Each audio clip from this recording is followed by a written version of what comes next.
안녕하세요. DJ 선아입니다. 오늘의 사연 시작해 보겠습니다. 안녕하세요. 사람은 상처받고 넘어져야 더 단단해진다. 이런 말을 들어보셨나요? 저는 너무 어린 나이에 넘어져야 했고 너무 큰 상처를 받아야 했습니다. 하지만 사람은 결국 사랑을 통해 다시 회복할 수 있더라고요. 사람한테 상처를 받지만 사람 덕분에 회복할 수 있다니 아이러니하죠. 제가 사연을 들려드리는 이유는 어떤 상처를 겪더라도 결국 살아낼 수 있다는 말을 드리고 싶기 때문이에요. 지금부터 경청해주세요. 저는 40대 초반의 평범한 남자입니다. 목숨을 걸어도 아깝지 않을 우리 딸을 위해 인생을 열심히 살아가고 있어요. 사실 절 평범하다고 소개하기에는 지난 세월이 꽤 드라마틱했었는데요. 제 어린 시절을 돌이켜보면 속이 부글부글 끓어오를 때가 많아요. 그냥 지나간 일이라고 치부하기엔 너무 진한 상처들이 남아있으니까요.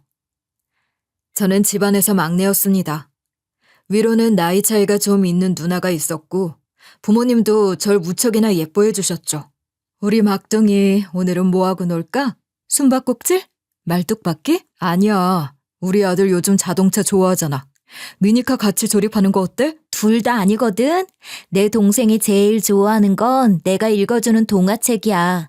맞지? 우리 귀염둥이. 다 좋은데 엄마가 요리해주는 계란말이가 제일 좋아. 아이고 우리 막둥이. 엄마가 사랑 듬뿍 넣어서 계란말이 만들어줄게. 저는 이 시절에 제가 세상의 주인공이라고 생각했던 것 같아요. 하지만 지금에 와서 돌아보면 마음이 씁쓸해지기만 합니다.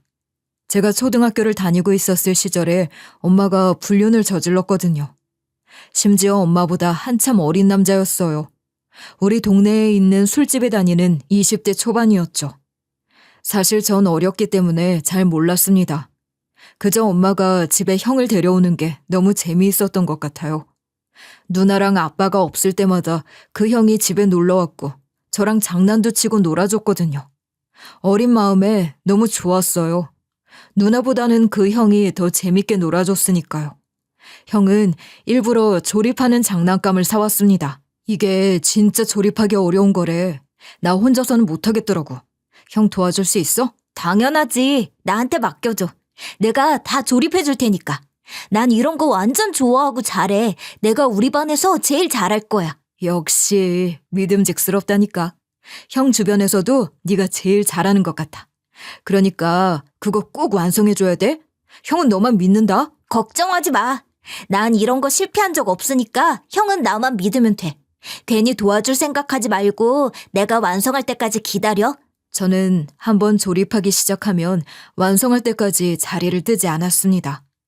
엄마랑 형은 이런 제 성격을 이용했던 것 같아요. 제가 집중해서 장난감 조립을 시작하면 둘이 방 안으로 들어갔거든요. 그래도 전 매번 새로운 장난감이 생겼기 때문에 행복하기만 했습니다. 그런데 제가 너무 어렸던 탓에 일이 벌어지고 말았어요. 아무 생각 없이 아빠 앞에서 형 이야기를 꺼냈거든요. 엄마, 형은 언제 또 와? 내가 보고 싶어 하니까 얼른 장난감 사들고 오라고 해. 형? 무슨 형?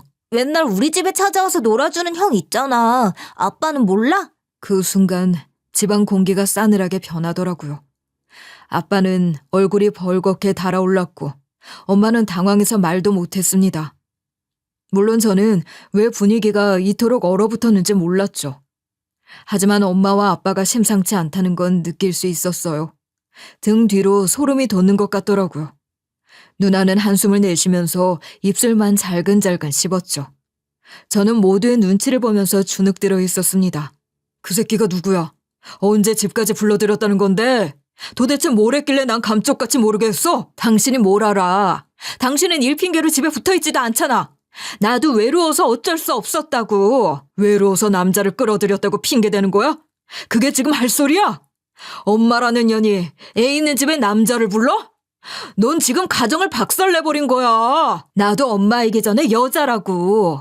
당신이 나한테 뭐 해준 게 있는데? 맨날 일에 찌들어가지고 내 얘기 한 번 제대로 들어준 적이나 있어? 걘 내가 안쓰럽다고 하더라. 엄마의 말이 끝나기가 무섭게 아빠가 식탁을 주먹으로 내리쳤습니다. 컵이 와장창 깨졌고 저랑 누나는 움찔할 수밖에 없었죠. 하지만 엄마는 눈 하나 깜짝하지 않고 고개를 빳빳이 들었어요. 어디 때려볼 테면 때려보든가. 한 대 맞고 당신이랑 헤어질 수 있다면 차라리 맞고 끝날 테니까. 내가 괜히 일에 충실하면서 산 것도 아니고 다 가족들을 위해서 돈 벌어왔던 건데 나 때문에 바람났다고 말할 수 있어? 누가 들으면 돈 어마어마하게 벌어다 주는 줄 알겠네. 당신이랑 사는 것보다 걔랑 있는 게 더 좋아. 더 자유롭고 숨이 트이는 것 같단 말이야. 아빠는 깊게 숨을 들이쉬더니 씩씩거리면서 엄마를 노려봤습니다. 누나는 그 옆에서 이를 악물고 있었고요. 저는 뭔가 엄청난 잘못을 저지른 것 같아 숨도 제대로 못 쉬고 있었어요. 그래, 네 마음 다 알겠다. 네가 우리를 매몰차게 배신하는 거라면 우리도 너 같은 거 필요 없어. 엄마는 아무 말도 하지 않았습니다. 그냥 후련하다는 듯이 짐을 싸서 떠났죠. 그렇게 한순간에 우리 가족은 박살이 나버리고 만 거예요. 저는 엄마를 붙잡고 싶었지만 감히 때를 쓸 수도 없는 분위기였어요. 아빠는 마른 세수를 하면서 거칠게 혼잣말로 욕설을 내뱉으셨죠. 저는 터덜터덜 방으로 들어갔어요. 그리고 이불을 뒤집어 쓰고 펑펑 울었습니다. 그런데 누나가 쿵쾅쿵쾅 발소리를 내면서 들어오더니 저에게 화를 내더라고요. 야, 넌 눈치라는 게 없어? 입단속 좀 제대로 했어야지. 모르는 게 약이라는 말 몰라? 일부러 그런 거 아니야. 아빠가 그렇게 화낼 줄 몰랐단 말이야. 엄마가 아빠 없을 때만 데리고 온 거 보면 몰라? 우리 집 이렇게 된 거 다 너 때문이야. 엄마 보고 싶어도 참아. 너 때문에 이렇게 된 거니까. 저보다 나이는 많았지만 누나도 그때 아직 어린 나이였던 것 같아요. 충격이 많이 컸을 겁니다. 하지만 저도 억울하기는 마찬가지였어요. 제가 뭘 알고 그런 게 아니었으니까요. 저한테도 엄마가 아빠 아닌 다른 남자를 좋아하고 있다는 건 충격적인 사실이었어요. 너무 속상했지만 제가 할 수 있는 건 아무것도 없었습니다. 그렇게 전 엄마 없이 아빠랑 누나랑 셋이서 살게 됐어요. 지난밤에 소란스럽게 만들어서 미안하다. 너네가 무슨 잘못이 있겠어? 너희 엄마가 그렇게 나갔어도 아빠는 평생 죽을 때까지 너희 아빠로 살 거야. 그러니까 걱정하지 마라. 아빠 미안해. 내가 괜히 말 꺼낸 거 잘못했어. 아빠를 속상하게 만든 것 같아서 슬프다. 우리 막둥이가 왜 미안해? 아빠는 우리 막둥이가 비밀 만드는 게 더 슬펐을 거야. 지금이라도 알았으니까 차라리 다행이야. 너는 아빠 신경 쓰지 말고 학교 열심히 다녀라. 아빠는 책임감이 강한 분이었습니다. 많이 힘드셨을 텐데 자녀가 둘이나 있다는 책임감을 잊지 않으시더라고요. 아빠는 저랑 누나를 버리지 않고 여전히 공장에 열심히 다니셨어요. 다만 집에 오시면 술만 드셨죠. 아빠는 원래 제가 알던 모습과는 너무나 달라져 있었어요. 하지만 아빠가 떠나지 않고 곁에 있다는 것만으로도 충분히 의지가 됐던 것 같습니다. 저는 어쩔 수 없이 그때부터 원치 않게 성숙해질 수밖에 없었어요. 어른의 손길을 빌리지 못하고 저 혼자서라도 생활력이 강해져야 했죠.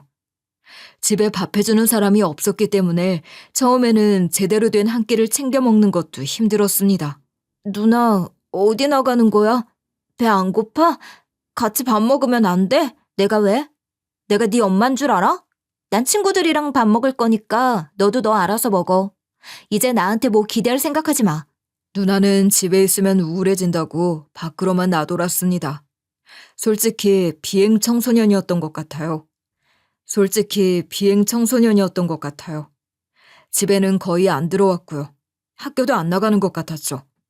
아빠 몰래 새벽에 창문을 열고 나가는 소리를 들은 적도 있었습니다. 옷차림도 점점 달라져 갔고 도저히 고등학생이라고 보기는 어려웠어요. 결국 아빠도 한 소리 하셨죠. 너 요즘 집에도 안 들어오고 도대체 뭐 하고 다니는 거야? 학교는 제대로 가고 있냐? 내가 돈을 왜 벌어오는데? 학생이 학생다워야지. 알아서 할게. 내가 무슨 애야? 나도 이제 다 컸어. 그게 할 소리야? 너 밤마다 어디서 뭐 하고 다니는지 몰라도 내 딸이 그런 식으로 사는 거 못 본다. 내 인생은 내가 알아서 한다니까. 신경 꺼. 집에 들어오면 술만 마시는 주제에 무슨 참견이야. 누나는 문이 떨어져 나갈 것 같을 정도로 세게 닫고 가버렸습니다. 아빠는 한숨만 내쉬더라고요. 저는 아빠를 안마라도 해드리며 위로하고 싶었지만 용기가 나지 않았어요. 이미 집안이 삭막해져서 살가운 대화를 나눈 지 오래됐으니까요.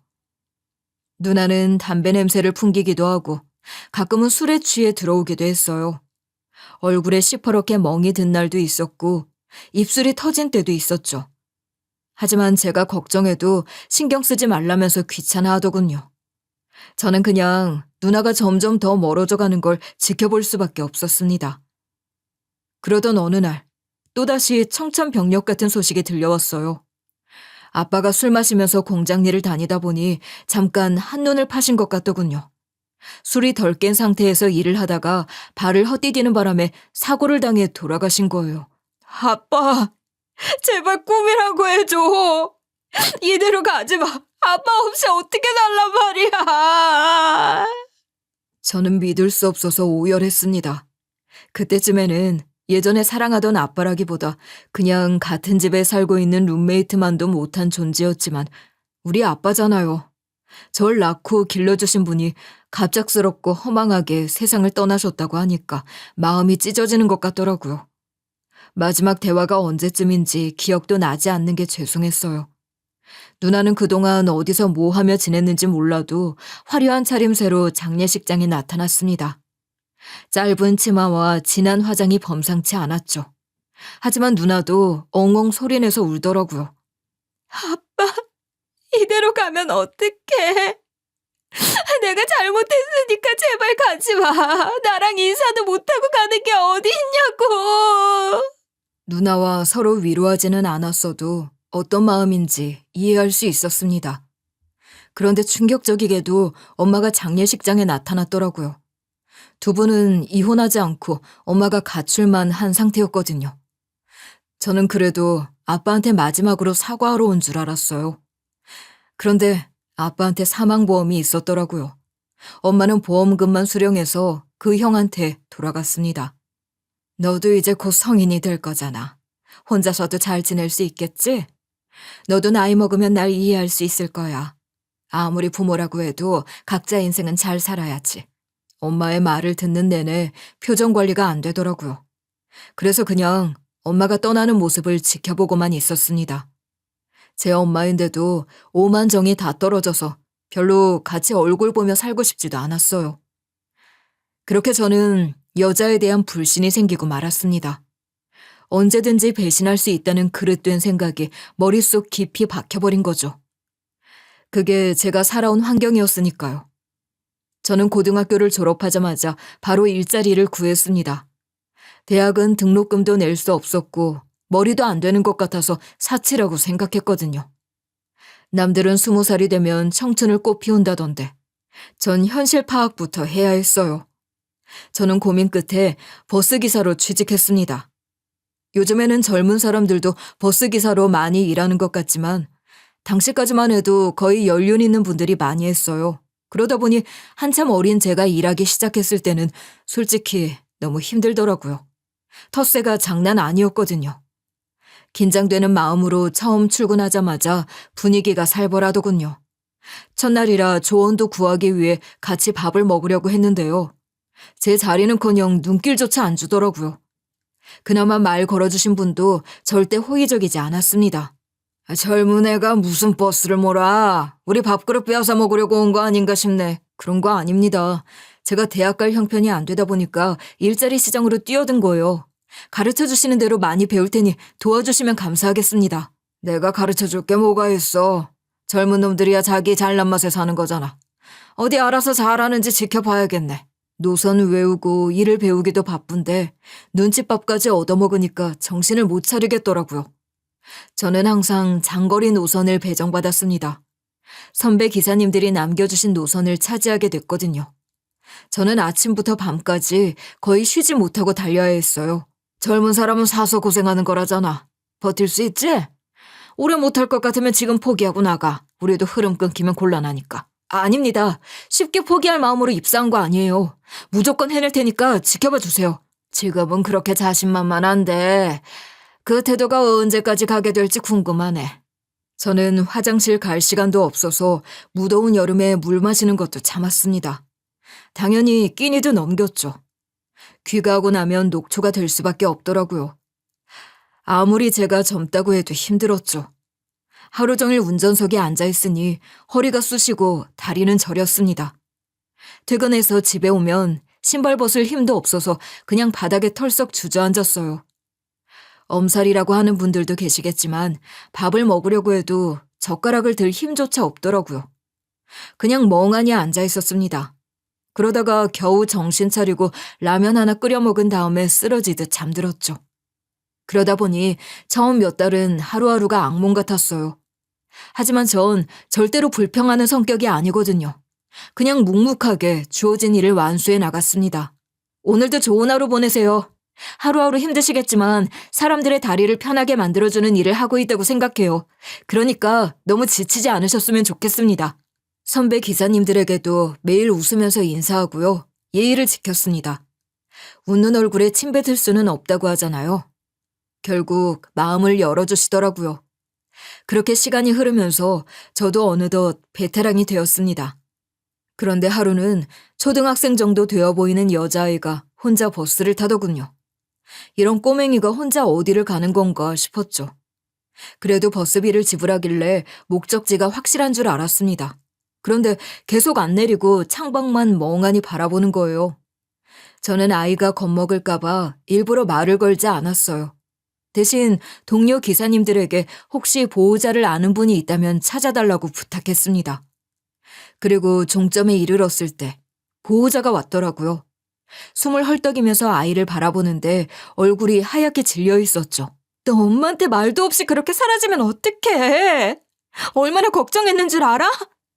나쁜 사람 만나면 어떡하려고 했어? 너 잘못 때문에 엄마가 힘들어할 거라고 생각 안 해? 아이는 가출을 시도한 것 같았습니다. 보호자의 눈가에는 이미 눈물이 한가득 고여 있었고 목소리는 떨리고 있었어요. 아이는 여전히 입을 꾹 다문 채 바닥만 내려다봤죠. 보호자가 속을 썩이면 어떡하냐면서 엉덩이를 때리는데도 아프다는 말조차 하지 않았습니다.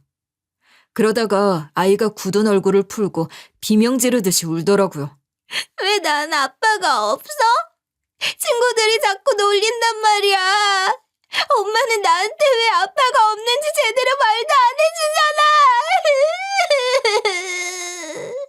아이의 말에 분위기가 싸해졌습니다. 보호자는 아무 말 없이 고개를 돌리더니 눈물을 훔쳤어요. 그리고 아이를 꽉 안아주더라고요. 아이는 울다 지쳐 잠들었는데요. 보호자는 저한테 넋두리를 했습니다. 알고 보니 전 배우자가 바람나서 이혼하고 혼자 아이를 키우고 있었다고 하더라고요. 아이가 엄청 어릴 때 갈라선 거라고 했죠. 그런데 양육비도 못 받고 있는 상황이라 모녀가 어렵게 살고 있더군요. 그러다 보니 저는 자연스럽게 제 과거를 떠올렸습니다. 사람한테 마음 둘 곳 없이 건조하게 살고 있다고 생각했는데 12살짜리 어린 아이를 보니까 마음이 녹아내리는 것 같더라고요. 그래서 전 이 해프닝을 인연으로 삼았어요.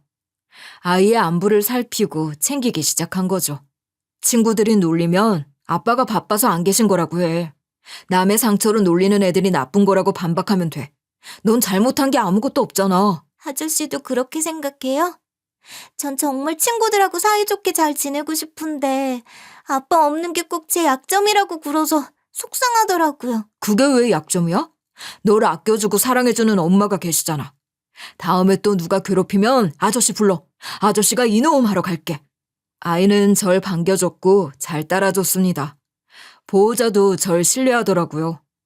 저는 비 오는 날이면 신경이 쓰여서 몰래 우산을 챙겨두었다가 모녀가 사는 집 문고리에 걸어뒀어요. 그리고 아이가 감기에 걸렸다는 소식이 들리면 보호자 대신 약국에 가서 약을 사다 줬죠. 가끔 간식거리를 사서 문 앞에 놔두고 가기도 했답니다. 한 번은 학예회 때 모녀의 초대를 받아 찾아간 적도 있었어요. 아이가 무대에서 긴장하고 있을 때 손짓으로 응원을 보내면 아이는 쑥스러워하면서도 힘을 내더라고요. 그렇게 아이가 성장하는 과정에서 외로워하지 않도록 곁에서 조용히 지켜봤습니다. 그러던 어느 날 아이가 진지한 얼굴로 부탁을 해오더군요. 아저씨, 제가 밉지 않으면 절 딸로 삼아주시면 안 돼요? 제 아빠가 되어주셨으면 좋겠어요. 아저씨가 제 아빠라면 너무 좋을 것 같은데. 아이가 갑작스럽게 졸라서 당황스러웠습니다. 그런데 아이를 보러 오는 사이에 안면이 생겨서 그런지 보호자도 딱히 싫지 않아 보이더라고요. 저는 사실 어린 시절의 상처로 인해 가정을 이루게 될 일이 전혀 없을 거라고 생각했어요. 하지만 아이의 아빠가 되어주고 싶다는 생각이 들었고 눈앞에 가냘프게 서 있는 보호자를 지켜주고 싶더군요. 그래서 전 결혼하게 됐습니다. 아이가 두 팔 벌려서 저를 꼭 끌어안고 이제 본인도 아빠가 생겼다면서 좋아하는데 가슴이 뭉클했어요. 제 피가 섞인 자식도 아닌데 가슴으로 낳는다는 말이 뭔지 알겠더라고요. 우리는 원래 가족이었던 것처럼 자연스럽게 서로의 일상에 섞여 들어갔습니다. 시간이 멈추기를 바랄 정도로 행복했죠. 그렇게 단란한 가정을 꾸려 살아가던 어느 날, 아내의 전 배우자가 찾아왔어요. 양육비도 안 주는 주제에 아내가 새로 가정을 꾸리고 화목하게 살아가는 게 배 아픈 것처럼 보이더라고요. 나를 다 잊은 건가 봐. 아이한테만 인생을 바칠 것처럼 굴더니 새로운 남자랑 재혼한 걸 보면. 당신이 신경 쓸 일 아니야. 내가 혼자 살든 재혼하든 뭔 상관인데. 지금 내 남편은 너무 좋은 사람이야. 우리 애가 먼저 재혼했으면 좋겠다고 한 거라고. 애는 그냥 아빠 빈자리가 커서 아무나 그 자리를 채워주면 좋겠다고 생각한 거 아니야? 아무리 그래도 친아빠가 여기 있는데 나랑 사는 걸 더 좋아하겠지. 애 아빠 노릇 한번 제대로 한 적 없으면서 무슨 말을 하고 싶은 거야? 당신하고 살아서 다 같이 불행해지는 것보다 차라리 내가 혼자 키우는 게 나아. 전 배우자는 아내에게 미련 있는 것처럼 굴었습니다. 은근슬쩍 치근덕대더라고요. 아내가 단호하게 선을 그었지만 계속 자기와 같이 살자고 피력했어요. 참다 못한 제가 막아서면서 나무라니까 그제야 뒤도 안 돌아보고 도망가더라고요. 아내는 저한테 미안해했습니다. 하지만 저는 아내가 걱정스러웠죠. 이제는 중학생이 되어 사춘기를 겪고 있을 우리 딸도 너무 걱정스러웠고요. 저놈이 지금 당장은 절 피해 도망갔어도 제가 없을 때 접근할지도 모르잖아요?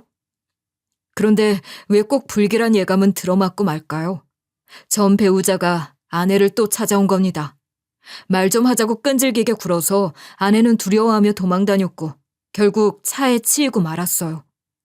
아내는 그대로 공중으로 붕 떠올랐다가 떨어지는 바람에 머리를 크게 다쳤다고 하더라고요. 당연히 세상을 떠날 수밖에 없었죠. 마지막 인사 같은 것도 나눌 수 없었습니다. 우리 딸은 울음바다였어요. 숨도 못 쉬고 우는데 저도 가슴이 찢어지더군요. 하지만 전 배우자는 아내 사망의 직접적인 원인이 아니라는 이유로 처벌받지 않았어요. 당신 때문이야. 한창 고생할 때는 티끌만큼도 도와주지 않아놓고 이제 와서 들러붙고 괴롭혀서 이 사단이 난 거라고! 말 조심해야지. 난 이미 풀려난 사람이야. 법이 내 잘못 아니라고 하는데 당신이 함부로 말해도 돼?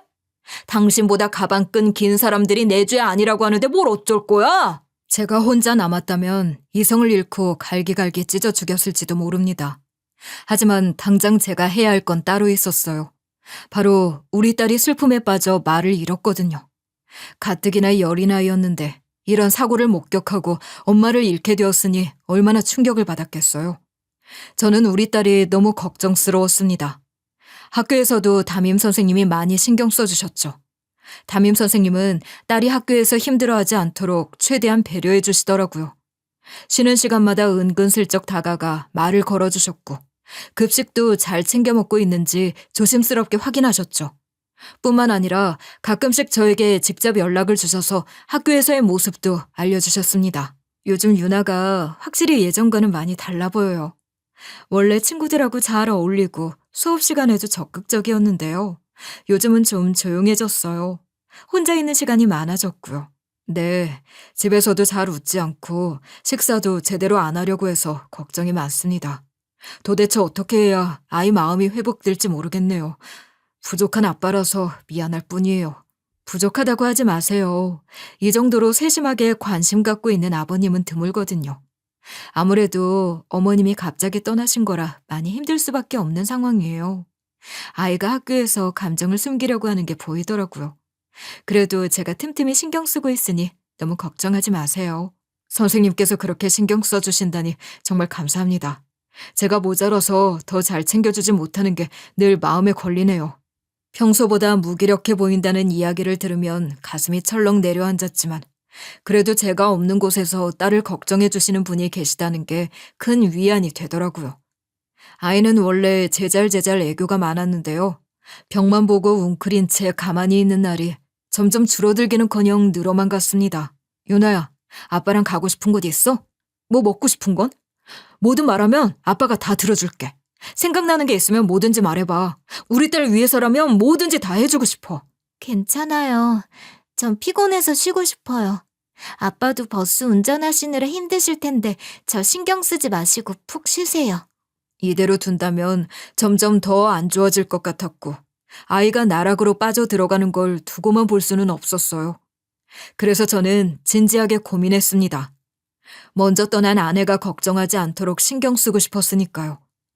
저는 성인이 되고 나서 쭉 버스기사로 일해왔는데요. 이제는 일을 그만두고 새로운 도전을 해야 할 때라고 생각했습니다. 아무래도 밖에 있는 시간이 많다 보니까 딸을 제대로 챙기기 어렵겠다고 결론 내렸거든요. 그런데 감사하게도 제가 성실하게 근무했던 시간이 의미 있었더라고요.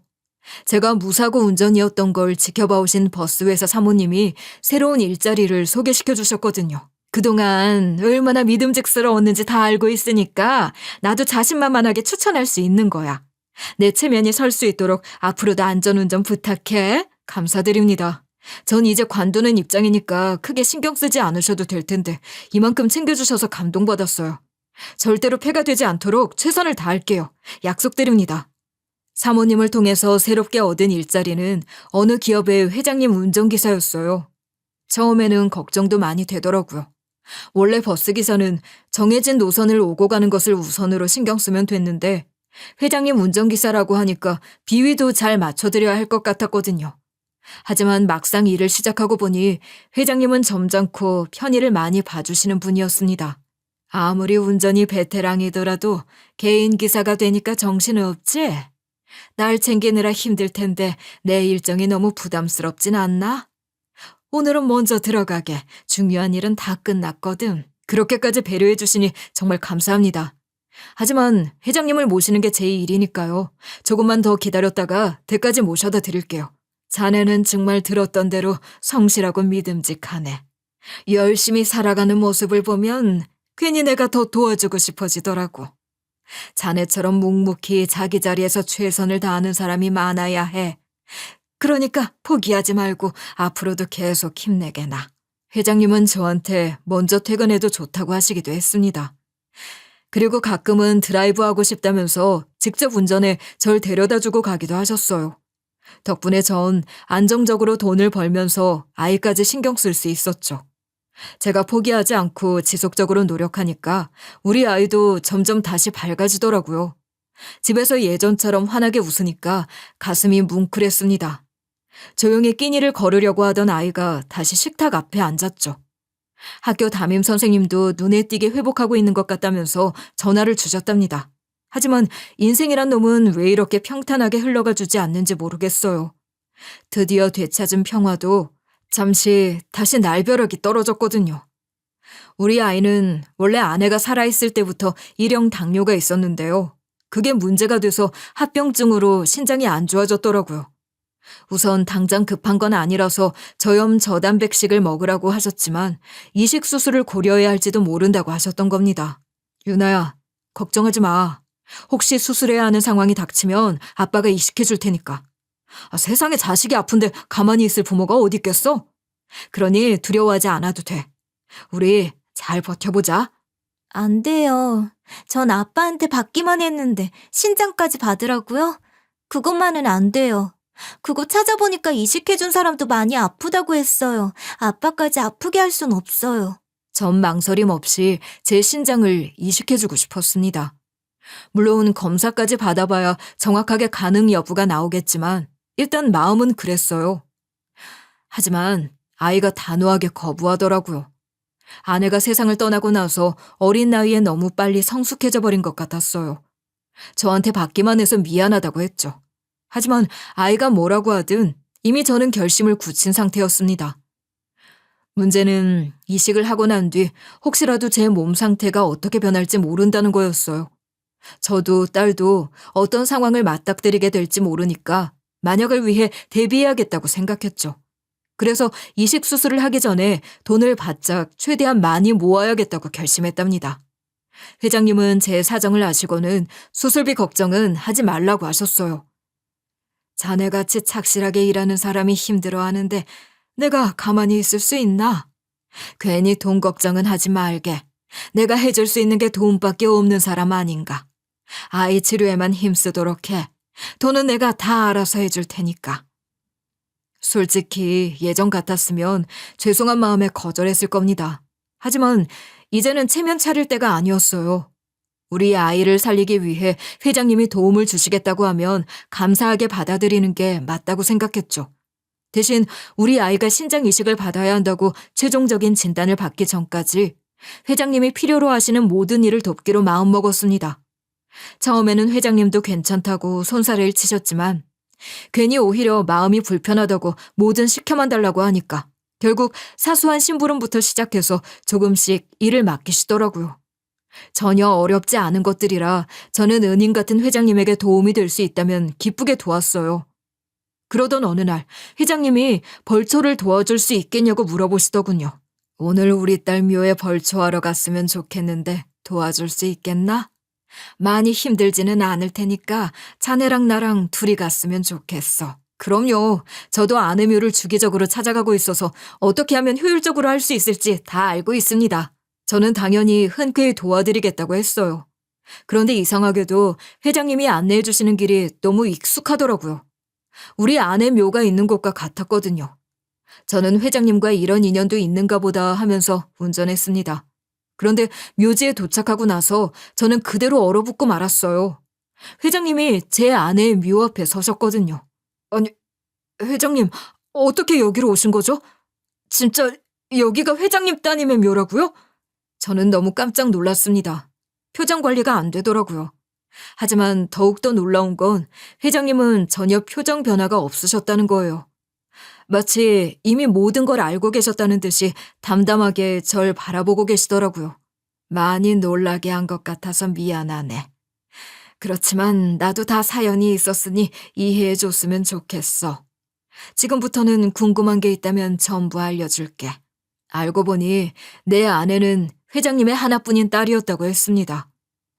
회장님이 사모님을 먼저 보내고 애지중지 키워오셨던 보물이라고 하더라고요. 어릴 때부터 최고급 교육을 받게 하셨대요. 책 한 권, 학용품 하나까지도 직접 챙기셨죠.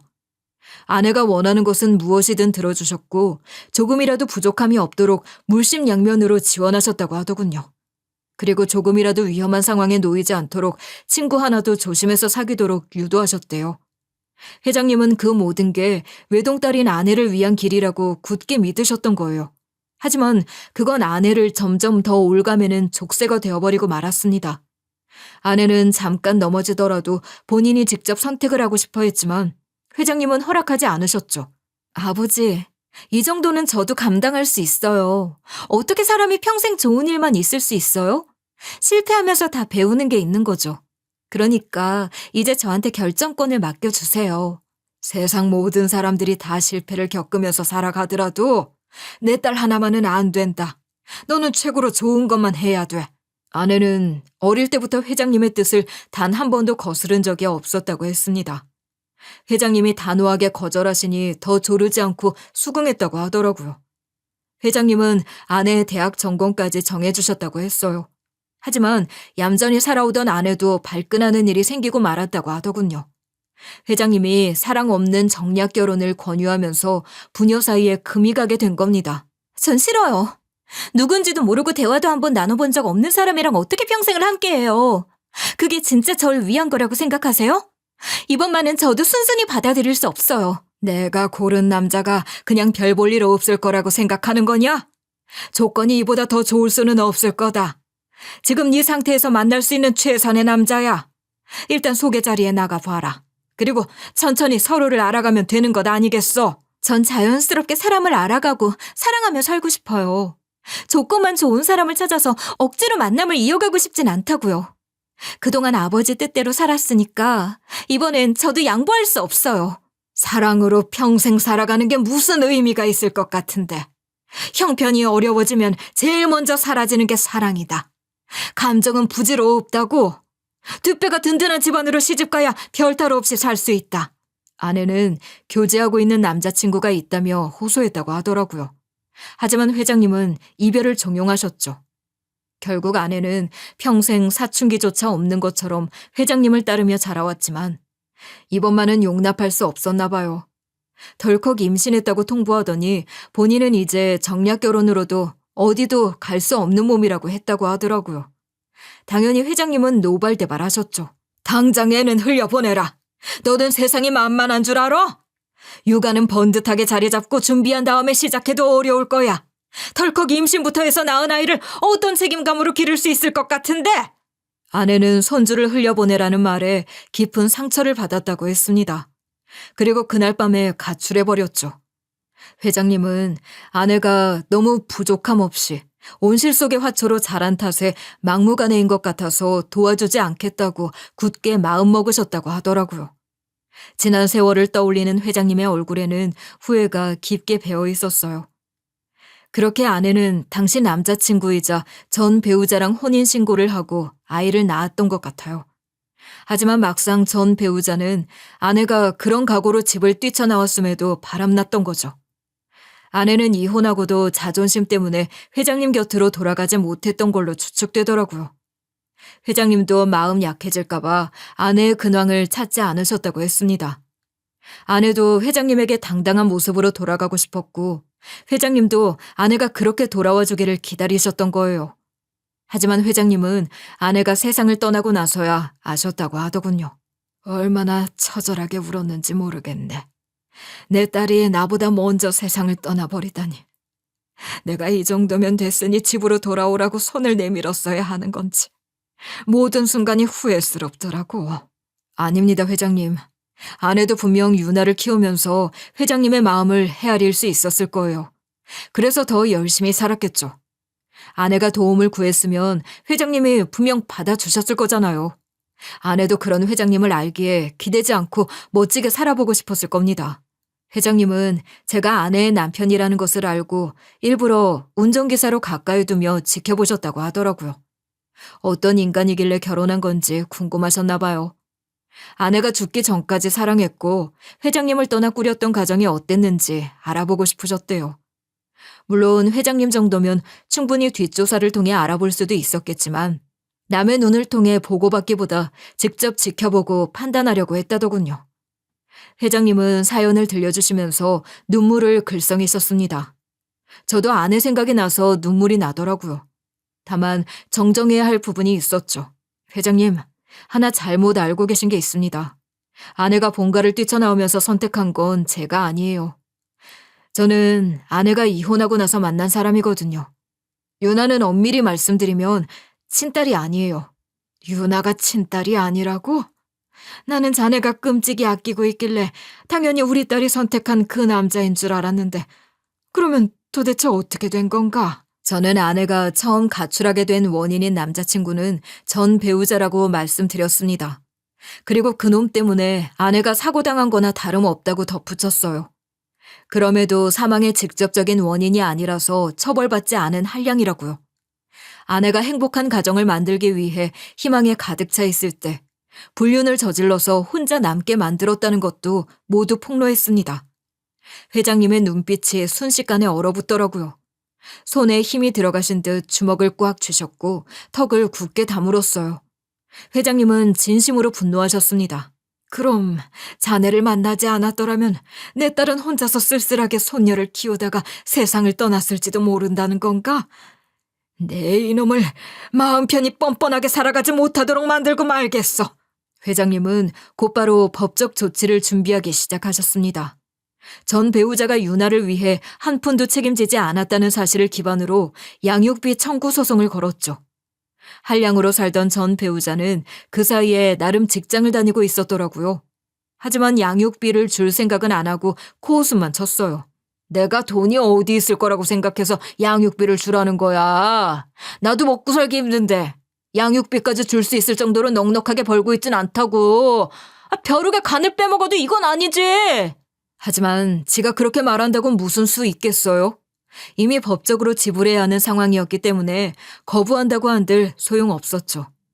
전 배우자는 강제 집행될 위기에 놓이니까 울며 겨자 먹기로 보내줄 테니 이러지 말아달라고 호소했습니다.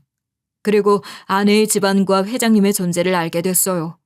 전 배우자는 본인이 감히 맞설 수도 없는 상대의 원수가 되었다는 것을 알고 완전히 겁에 질렸더라고요.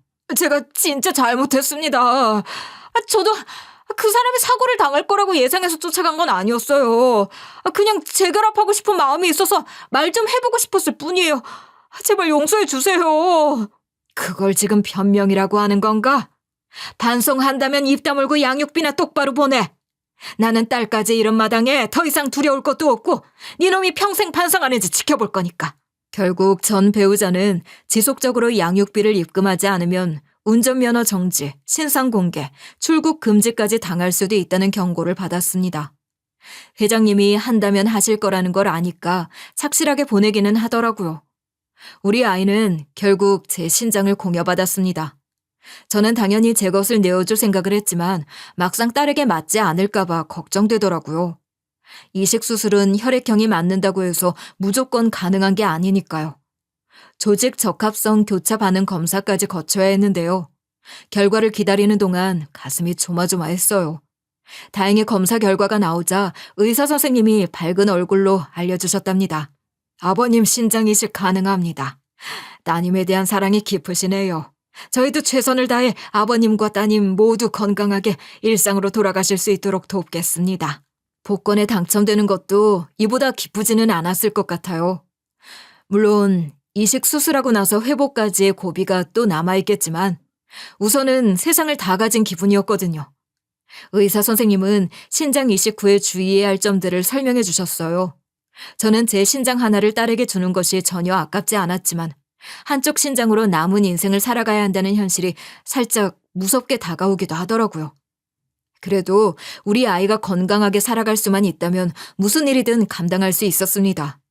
그리고 수술 날짜가 잡혔어요. 아이도 엄청 긴장하는 게 느껴졌죠. 아빠, 정말 고마워요. 저 때문에 아빠가 너무 큰일을 겪으시는 것 같아서 죄송해요.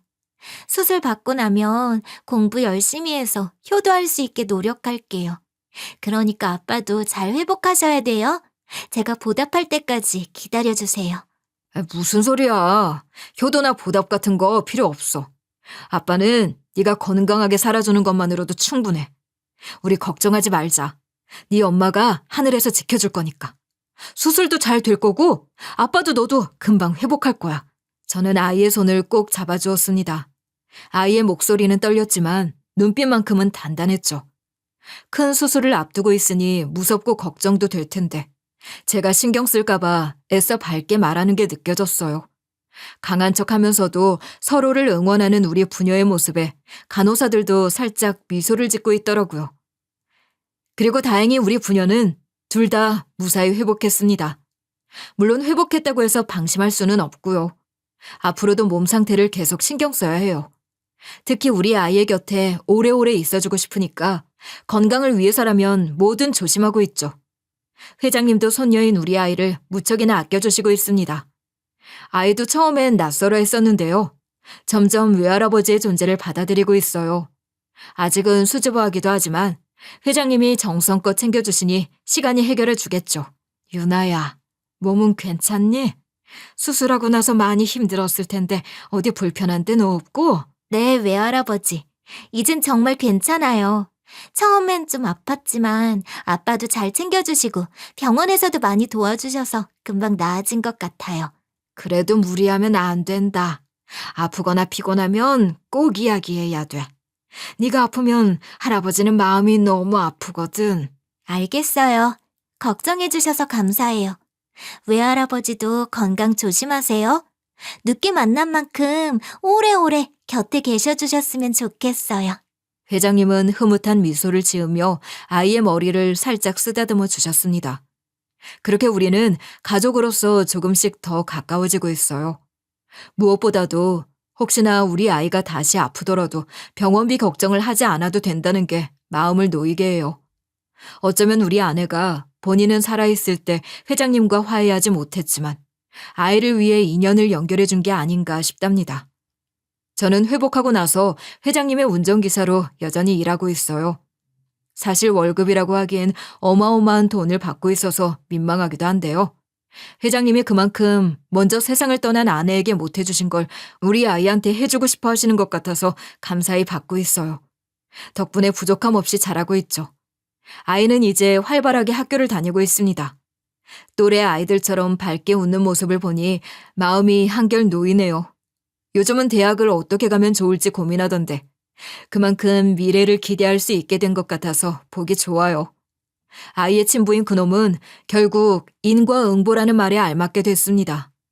양육비 소송 과정에서 변호사랑 계속 연락하고 회사 일에 집중하지 못하면서 들락날락하니까 누가 통화를 엿들었나 봐요.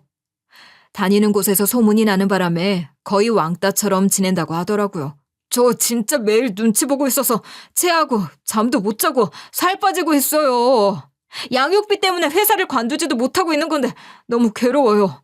그놈이 뭐라 징징거리든지 한 귀로 듣고 한 귀로 흘렸습니다. 솔직히 그놈이 뭐 어떻게 살고 있든지 우리가 그런 사정까지 챙겨야 하나 싶어요. 그냥 쌤통이잖아요. 역시 사람은 죄 짓고 살면 안 되는 거라는 걸 다시 한번 깨달을 수 있었습니다. 이제야 진짜 모든 게 제자리로 돌아온 것 같아요. 물론 아내가 없는 빈자리는 여전히 크지만 남은 가족들과 행복하게 살 거예요. 우리는 모두 각자의 방식으로 힘든 시간을 견뎌내며 살아가는데요. 저처럼 상처받고 무너졌다가 다시 일어서려는 분이 계시다면 부디 포기하지 말고 조금만 더 버텨보셨으면 좋겠습니다. 시간이 지나면 상처가 완전히 사라지진 않더라도 그 위에 새로운 희망이 차곡차곡 쌓이거든요. 지금까지 제 사연을 들어주셔서 감사합니다.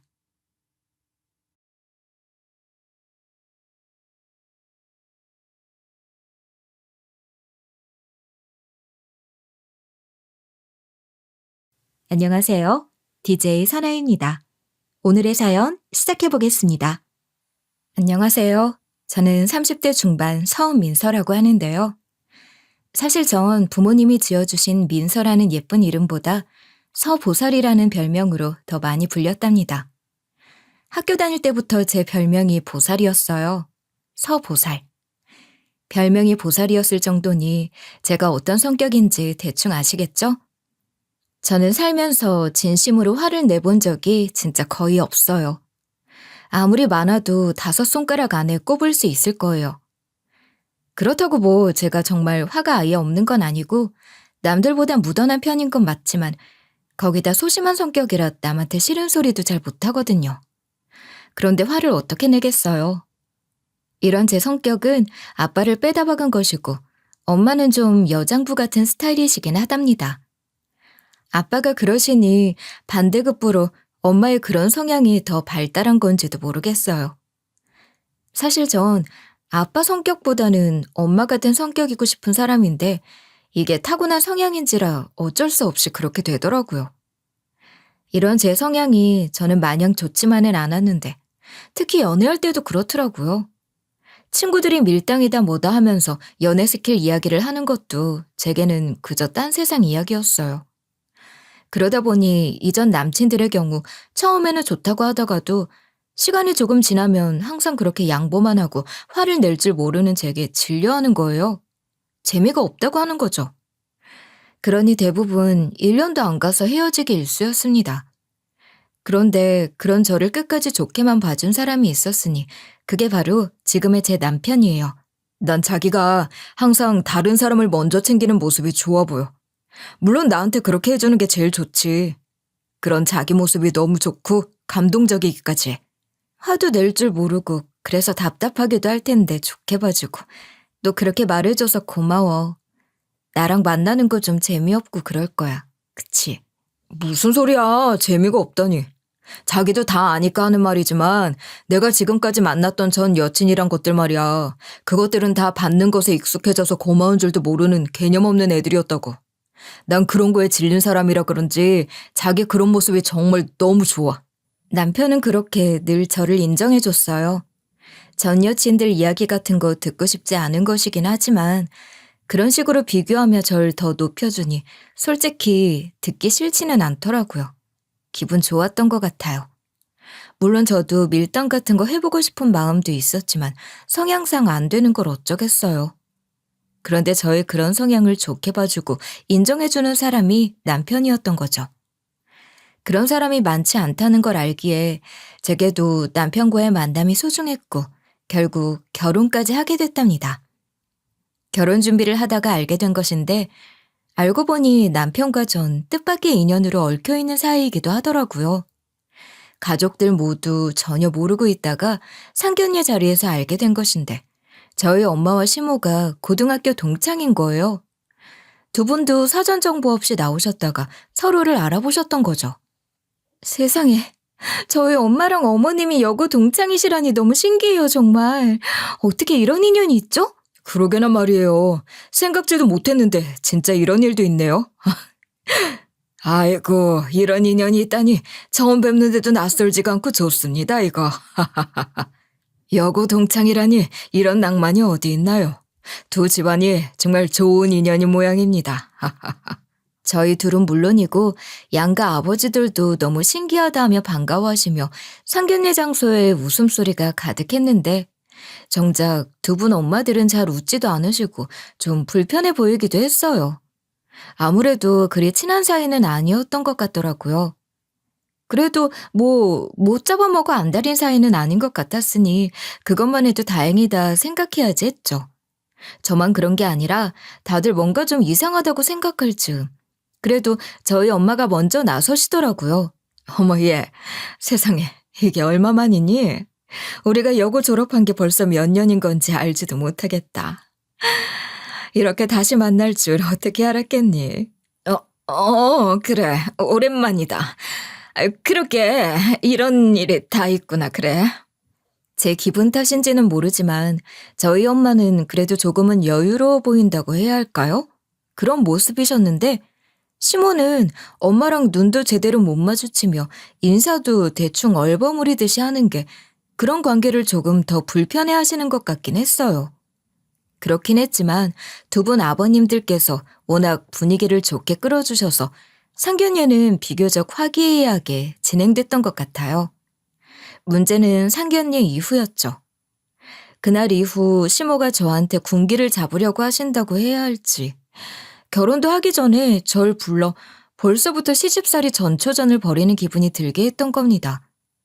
집안일은 좀 할 줄 아는지 음식은 만들어 봤는지 그런 것들을 체크하며 탐탁지 않아 하는 것 같았고 결혼하면 주말마다 불려가서 집안일 배워야 할 판인 것 같더라고요. 머리가 아팠죠. 그래서 엄마 붙들고 하소연을 좀 했지 뭐예요. 예, 늘 시모랑 나랑 너랑 우리 셋이 밥이라도 한번 먹자. 자리를 한번 만들어봐. 그게 무슨 소리야? 그 불편한 자리를 만들라고? 난 상상도 하기 싫은데. 엄마가 늘 시모랑 여고 동창이기도 하니까 그거 빌미로 분위기 좀 부드럽게 만들어서 너 잘 부탁한다고 얘기라도 한번 해보려고 그래.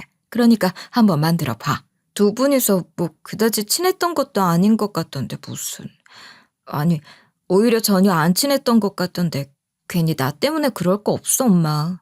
그래도 내가 그렇게 대접을 좀 해주면 낫지 않을까 싶어서 그래. 엄마 걱정 말고 약속 잡아봐. 그렇게 저희 엄마랑 시모, 저까지 셋이서 식사하는 자리를 만들게 됐는데 엄마는 시모에게 하고 싶은 이야기가 분명했고 마음을 아주 단단히 먹고 그 자리에 나온 거더라고요. 시모에게 절 잘 부탁한다는 이야기를 하려고 한다는 엄마 말이 전부인 줄 알았는데 그게 아니었던 거죠.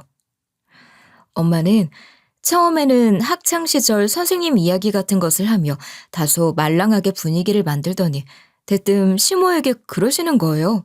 그건 그렇고 얘. 너 지금도 옛날처럼 그렇게 지내는 건 아니지?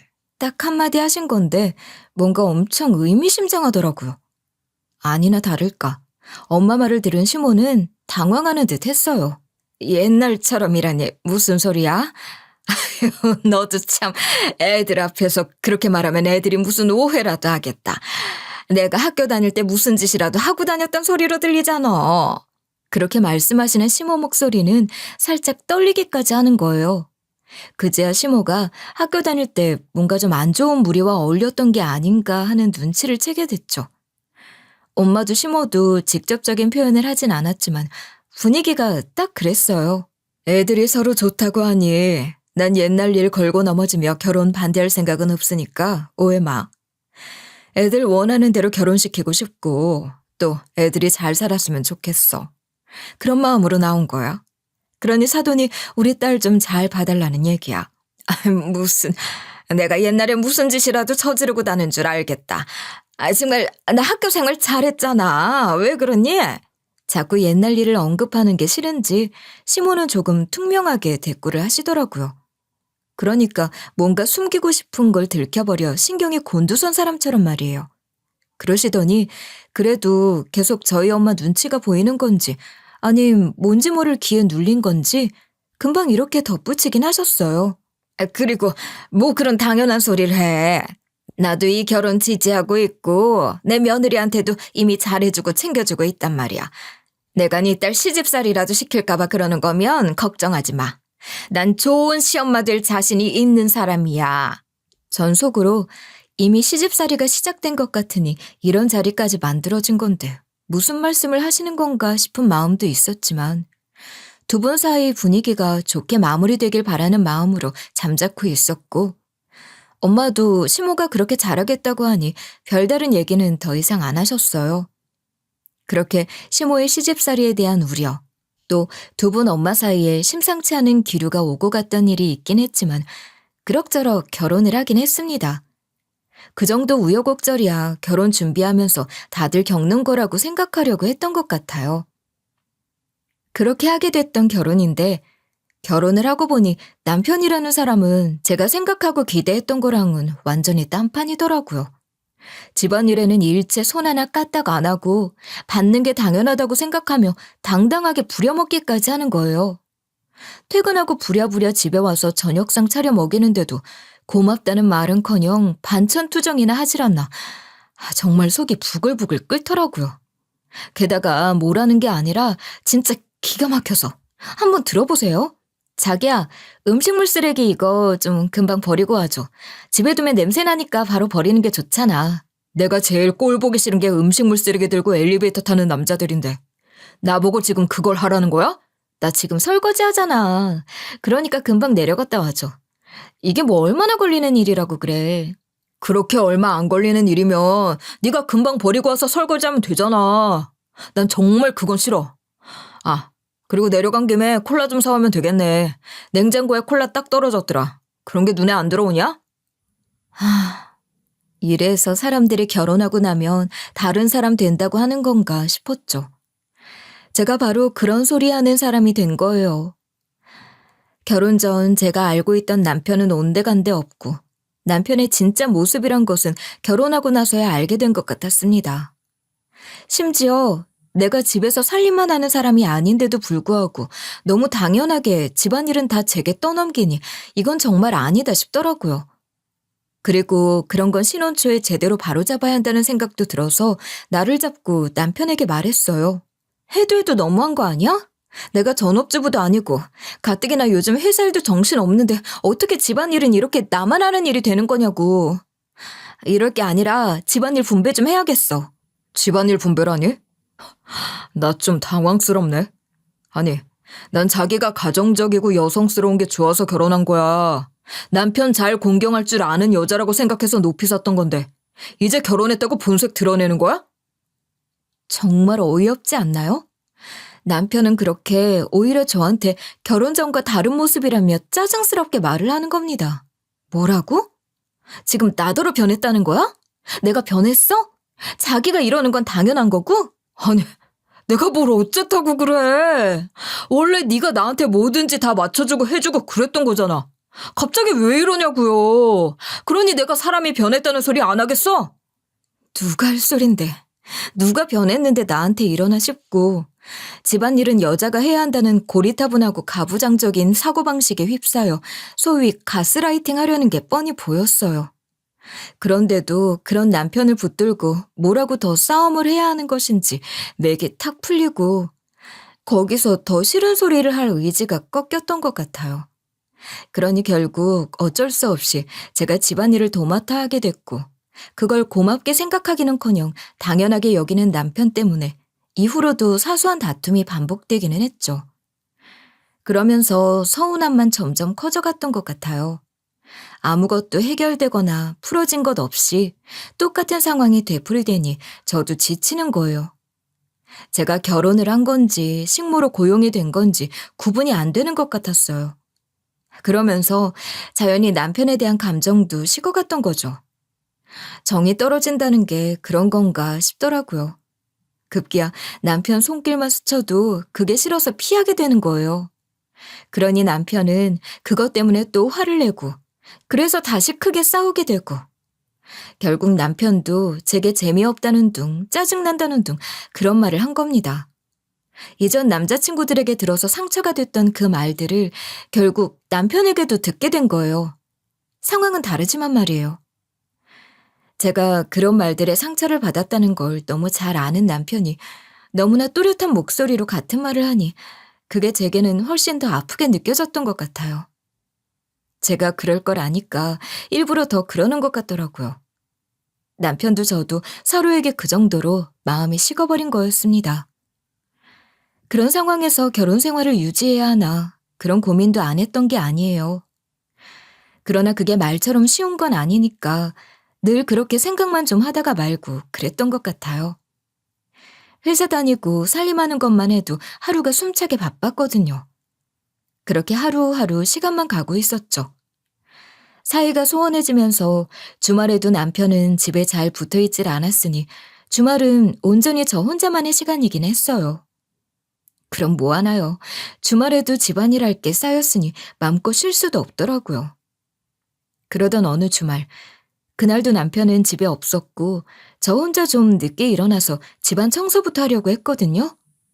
주중에는 시간 내서 청소할 시간이 없으니 주말에라도 몰아서 청소를 하곤 했으니까요. 서재 청소를 한참 못한 것 같아서 모처럼 맘먹고 청소를 했는데 서랍에 뭐가 빠져나와 있길래 정리하려고 서랍을 열었더니 세상에 거기 이혼 서류가 들어있었던 겁니다. 심지어 남편 지가 채워 넣어야 할 항목 다 적고 도장까지 찍어놨더라고요. 그러니까 제가 써야 할 것들 쓰고 도장만 찍으면 그냥 내면 되는 거예요. 그렇게 만들어 놨던 거죠. 무슨 사표 품고 다니는 월급쟁이 마냥 이런 걸 만들어서 서랍에 넣어두고 살았다는 게 너무 충격적이었어요. 이혼 소리를 해도 내가 해야 할 판인데 남편이 이런 걸 준비해두고 있다는 걸 받아들이기 힘들었던 것 같아요. 남편한테 뭐라고 따져 묻기라도 해야 하나 싶었는데 막상 남편 얼굴 보니 입이 안 떨어지는 거예요. 소심한 제 성격 탓이기도 했을 것이고 괜히 긁어부스럼 만드는 게 두렵기도 했던 것 같아요. 물론 저도 이혼 생각을 여러 번 했었지만 확신이 선 것은 아니었는데 괜히 그런 이야기를 꺼냈다가 일이 커질 것이 걱정되기도 했었거든요. 그렇게 그걸 보고서도 아무 말 못하고 덮어두고 있었습니다. 돌이켜보면 그렇게 보낸 얼마간의 시간들은 정말 무의미하게 보낸 시간들인 것 같아요. 그냥 아무 생각 없이 아침에 일어나면 출근하고 출근해서는 기계처럼 일만 하고 퇴근해서는 녹다운. 주말에는 밀린 집안일하며 기력 좀 회복해서 다시 월요일을 맞는 거예요. 듣기만 해도 숨 막히시지 않나요? 그런데 그렇게 지낼 그 당시에는 그게 그렇게 갑갑한 생활이라는 걸 자각하지도 못했던 것 같아요. 그냥 그렇게 사는 거지 하며 살았던 거죠. 그런데 얼마 후 그런 무의미한 제 일상을 뒤흔드는 일이 생긴 거예요. 엄마가 뺑소니 교통사고를 당하시게 됐거든요. 그날은 엄마가 고등학교 동창회에 간다고 하셨던 날이었죠. 동창회 가는 날 입으시라고 제가 엄마 옷도 예쁜 걸로 사다 드리기도 했었고 얼마 전에 아빠가 엄마 차를 아주 번쩍번쩍한 외제차로 바꿔주기도 했으니 엄마는 동창회 가서 자랑할 거라고 한껏 들떠 있었는데 그 차를 몰고 가서 사고가 난 거예요. 연락을 받고 놀라서 병원으로 달려가니 걱정했던 것보다도 엄마 상태가 훨씬 위중했습니다. 마음의 준비를 하라는 말까지 들을 정도였으니 수술실에 계시는 엄마를 한번 만나보지도 못하고 돌아가실지도 모른다는 생각에 겁도 나고 아빠랑 얼마나 울었는지 몰라요.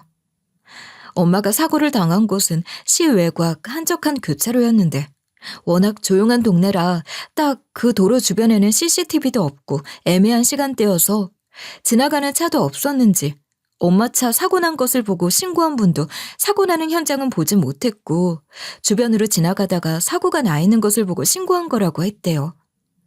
게다가 엄마가 뭘 잘못 만졌는지 블랙박스 전원이 완전히 나가 있어서 찍힌 것도 없어서 증거나 단서가 될 만한 것도 하나 없는 상태였죠.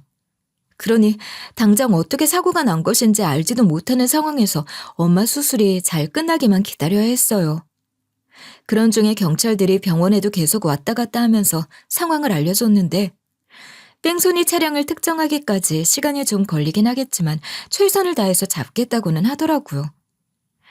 남편한테는 여러 차례 전화를 했지만 받지도 않았어요. 사이가 소원해진 지도 좀 됐지만 최근 남편이 사업을 한다고 난리를 쳤는데 제가 결사반대를 하는 바람에 사이가 더 멀어지기도 했어요. 그러더니 아예 동업을 하겠다는 친구랑 사업 아이템 찾는다며 전국을 쏘다니고 있었던 겁니다. 그리고 나가서는 언제 올 건지, 어디 있는지 그런 연락조차 일절 없었어요. 저도 지쳐서 더 연락을 안 했고 그러니 내 연락을 안 받는 게 새삼 이상할 것도 없는 거였죠. 저도 정신이 없긴 했지만 문득 시모 생각이 났어요. 시모도 엄마가 간 그 동창회에 가셨거든요. 두 분 동창이신 것 빤히 아는데 엄마 옷만 살 수 없어서 시모 옷도 사서 동창회 잘 다녀오시라고 시모께 드렸었단 말이에요. 남편은 연락도 안 되는 상황에서 시모 걱정도 되고 해서 시모한테 연락을 드렸던 건데 시모는 엄마가 사고를 당한 것도 전혀 모르고 계시더라고요.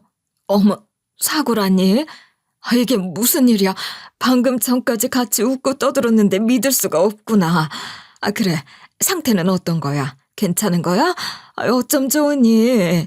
평소와 다르게 그래도 그런 상황이라고 하니까 따뜻하게 대해주는 시모의 태도에 저도 모르게 울음이 터졌어요. 당시 제가 심리적으로 워낙 불안정한 상태이기도 했으니 작은 것에도 크게 감정이 흔들렸던 것 같아요. 어머니, 그게요. 엄마 상태가 아주 심각해요. 아직 수술 중이신데 돌아가실지도 모른다고 병원에서 마음의 준비를 하라는 소리까지 들었어요. 어머니, 저 어쩌면 좋아요? 저는 그렇게 시모와 통화를 하며 전화기 붙들고 대성통곡을 했던 거예요. 그랬더니 시모는 저를 더욱 위로해 주셨어요. 저런, 딱해서 어쩌나. 너희 엄마 괜찮으실 테니 걱정 마. 수술 잘 끝나고 나면 금방 정신도 차리고 회복될 거야. 어머니 감사해요. 어머니 목소리 들으니까 저도 모르게 눈물이 터지네요. 엄마 수술실 들어가시고 너무 많이 울어서 더 나올 눈물도 없을 거다 했는데 말이에요. 그래. 눈물이 날 때는 울어야 돼. 그렇게 터뜨려줘야 한단다. 울고 싶은 만큼 울려무나 내가 다 들어줄게. 덕분에 한결 힘이 나요. 어머니, 정말 감사합니다. 다행이구나. 그럼 이제 눈물 닦고 엄마 수술 잘 끝나시길 기다려보자. 그리고 이 녀석 아직 연락 안 됐다고 했지? 내가 연락해줄 테니 넌 신경 안 써도 돼. 알았지?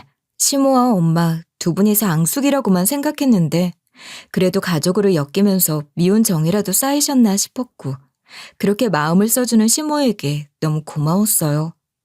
시모 말씀대로 엄마 수술은 다행히 잘 끝났는데 그래도 아직 의식 회복을 못하신 상태로 중환자실에 계시게 됐고 저는 상황이 어떻게 될지 모르니 면회 시간 외에도 계속 병원에 머무르며 병실 밖에서 엄마 상태를 지켜봤어요. 그리고 시모와 통화를 한 지 몇 시간이 지나서야 남편은 병원에 나타난 거죠. 근데 진짜 정말이지 지금 생각해도 너무 화가 나는 게 술을 잔뜩 마신 상태로 술 냄새 풍기면서 왔더라고요. 간호사들 보기에도 그렇고 저랑 비슷한 처지로 병원에 있는 다른 보호자들한테도 눈치가 보일 정도였어요. 그래도 찬물 몇 잔 마시고 몇 마디 하다 보니 술이 좀 깬 것 같긴 했는데 그때부터 한다는 소리가 더 기가 막혔습니다. 병원비는 어떻게 되는 거야? 보험은 따로 들어두신 게 있겠지? 그러면서 온통 무슨 돈 얘기만 계속 물어보는데 제가 듣기에는 그저 보험금 얼마 나오는지 그게 최대 관심사인 것 같았어요. 우리 아빠가 엄마 병원비 댈 능력이 안 되시는 것도 아니고 자꾸 무슨 병원비 얘기만 해. 왜 그래? 남편이 갑자기 저희 엄마 병원비 걱정을 할 이유가 없는 건데 자꾸 보험 어쩌고 하는 게 듣기 거북했어요. 근데 하필 그 자리에 보험사 직원이 와 있었는데 남편은 작정하고 보험사 직원에게 이것저것 꼬치꼬치 자세하게도 묻더니 사망하시게 되면 보험금이 얼마까지 나오냐 소리를 하더라고요. 저는 기가 막혀서 남편 놈 빤히 쳐다봤는데 보험사 직원도 속으로야 욕을 했는지 어땠는지 모르지만 어쨌든 최대 8억 정도는 나올 거라고 얘기를 해주는 겁니다. 저는 보험금이고 나발이고 남편이 엄마가 중환자실에서 생사를 넘나들고 있는 상황에서 그딴 걸 보험사 붙들고 묻는 것 자체가 어이없었는데 남편은 아주 진지하게 그 이야기를 새겨듣고 있는 거죠. 보험금 생각에 엄마가 잘못되기라도 바라는 건가. 솔직히 그런 생각이 들지 않을 수 없었습니다. 남편은 보험사 직원 이야기를 다 듣고 나더니 잠깐 담배 한 대 피고 오겠다고 나갔고 저도 보험사 직원 보내고 머리가 너무 아파 바깥 공기 마시며 정신 좀 차려야겠다는 생각에 병원 앞 벤치에 나가 잠깐 앉아 있었어요. 그런데 어디선가 남편 목소리가 들리더라고요. 누구랑 통화하는 것 같은 소리였는데 듣자 하니 이런 소리가 들렸어요. 야, 죽으면 보험금이 무려 8억이라더라. 8억. 그런데 그 소리 듣고 어떻게 이혼을 하냐? 우리가 지금 벌려놓은 사업 제대로 해보려면 무엇보다 자금이 필요한데 조금만 참고 있다가 보험금 받으면 그 돈 어떻게 잘 구슬려서 그걸로 한 방 터뜨리는 거야. 이 미친놈이 진짜 뭐라는 건지. 아마도 통화하는 상대는 같이 사업한답시고 쏘다니고 있는 동업자 친구였겠죠. 그 소리를 듣고 있는데 정말 온몸에 힘이 쭉 빠지는 것 같았어요. 하긴 보험사 직원 붙들고 보험금 운운할 때부터 남편의 시꺼먼 속이 다 들여다 보였으니 새삼스러울 것도 없지만 대놓고 저렇게 말하는 걸 들으니 당장이라도 쫓아가서 남편 놈 뺨이라도 한 대 올려붙이면서 따지고 싶기도 했습니다. 그렇지만 그럴 힘이 없더라고요. 엄마가 지금 당장 어떻게 되실지도 모르는 상황에서 저런 쓰레기 같은 인간한테 악다구니 쓰면 뭐하겠나 싶고 그 인간이 반성이라도 할 인간도 아니고 내 힘만 더 빠지고 그뿐인가 내 기분도 더 더러워질 게 뻔하다 싶어서 일단은 그냥 좀 두고 보자 하며 이를 갈고 있었을 뿐이었죠. 엄마가 의식이라도 찾으시고 상태가 좀 안정이 되면 그때 다시 생각해도 늦지 않는다고 생각했습니다. 어차피 그 보험금을 제가 남편 놈한테 줄 생각도 없으니까 말이에요. 그러니 굳이 당장 달려가 그런 놈한테 악다구니를 하고 싶지도 않았어요. 이미 그놈이 저한테는 그리 중요한 인간이 아니기에 더 그랬던 것 같기도 해요. 남편은 그렇게 병원에 한번 다녀가고는 더 바쁜 척을 하며 이후로는 얼굴 한번 더 비춘 적이 없어요. 심지어 그날 엄마 면회도 못했으면서 말이에요.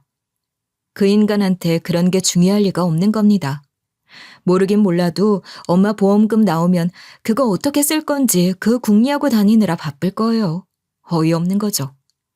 그 돈 누가 저한테 준다거나 했나?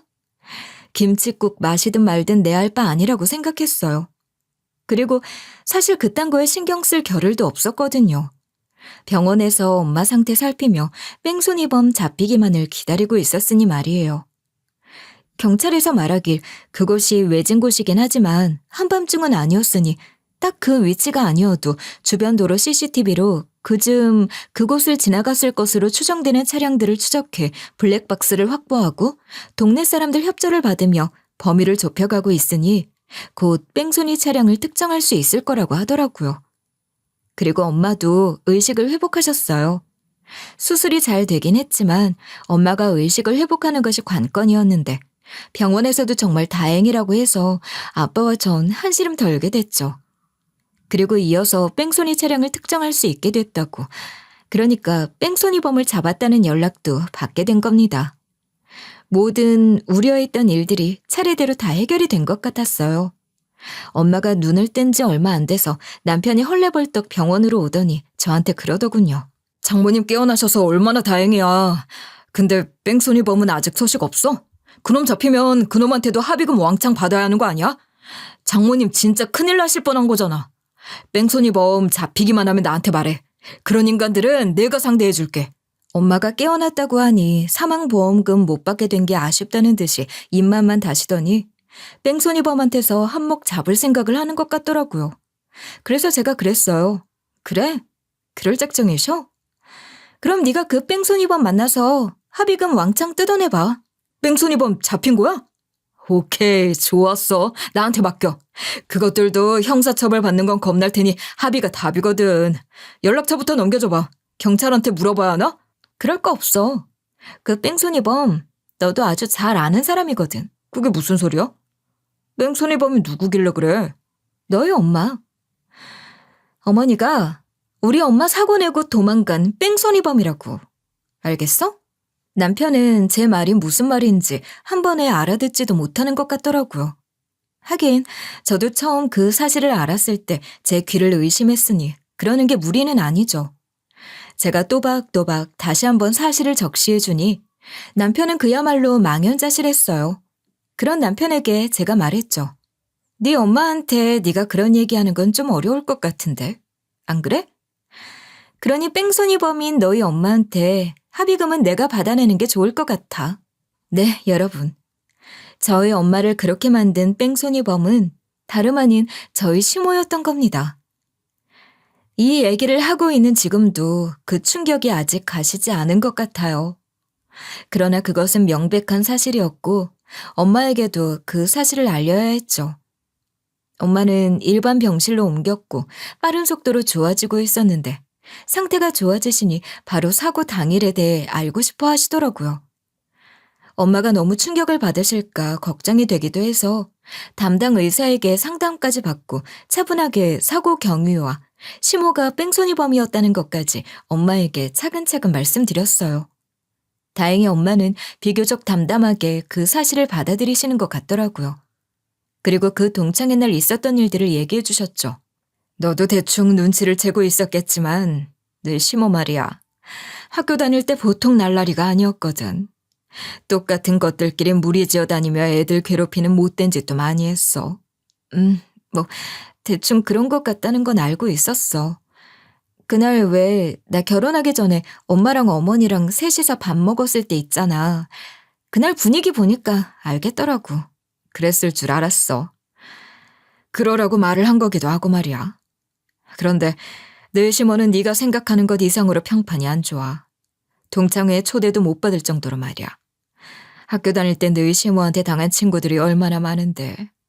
그러니 아무도 너희 시모를 초대할 사람이 없는 거지. 정말? 난 그 정도인 줄은 몰랐지. 엄마가 동창회 간다는 말만 듣고 어머니한테도 옷 사드리면서 동창회 잘 다녀오시라고 했는걸? 그래, 알고 있어.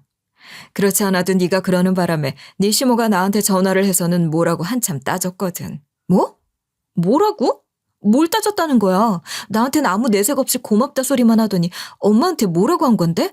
알고 보니 시모는 자기는 동창회 초대도 못 받았는데 저한테 괜한 소리해서 자기 약 올리는 거냐 뭐냐 하며 엄마한테 말도 안 되는 소리를 하며 따졌다고 해요.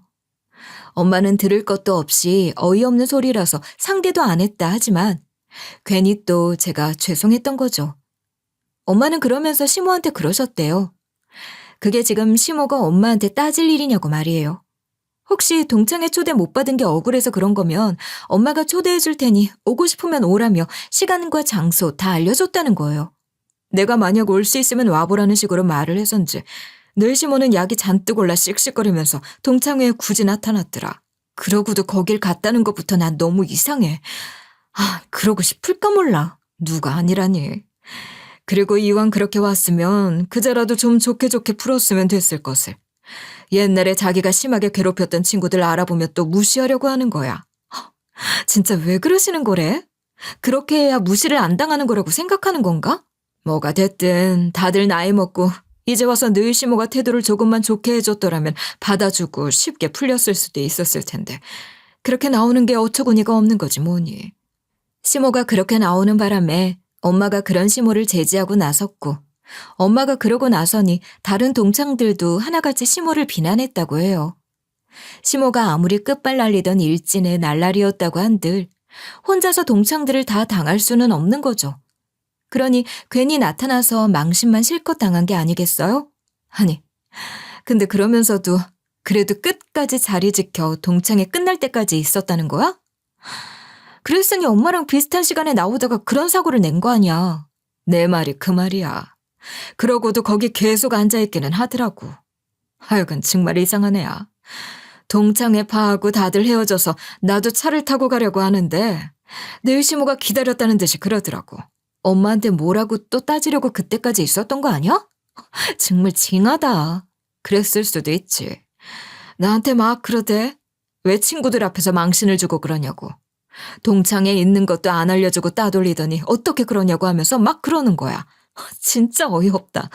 자기 좋아하는 친구 한 명 없는데 그런 자리에 그래도 사돈이라고 나중에라도 불러준 건 엄마 아니야.